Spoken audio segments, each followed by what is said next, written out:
So of all the versions of fasting, there is one called the fasting mimicking diet, which is the research project of a professor in Los Angeles by the name of Walter Longo, PhD, born in Italy, but he's been in Los Angeles most of his career for the last 25 years. He does have a research institute in Milan, Italy.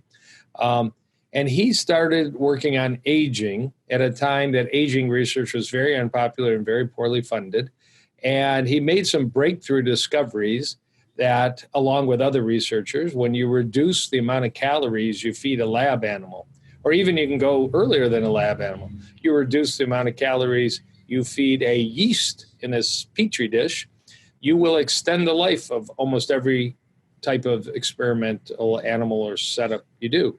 He also took it a step further that there's specific nutrients that most prolong life in these animal models. And when he lowered protein content in the feed of animals or these yeast, and when he lowered glucose content, he was able to particularly extend the life of these animals. And he figured out the pathways. Why is it when you lower protein in the feed of a mouse or in a earthworm, why does it live longer? And why is that true with glucose? And those are pathways that have fancy names, mTOR pathway, PK-RAS pathway.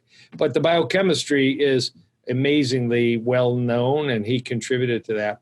Now, what really hit a home run for Dr. Longo and his large research team and institute at University of Southern California is humans have the same pathways, and humans respond. We didn't know that 25 years ago.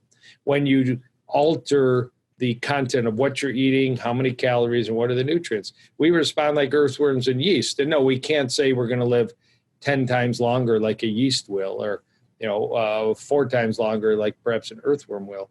We have plenty of data to believe we can enhance our health by occasionally dropping the calorie content and specifically dropping what are in those calories we're eating.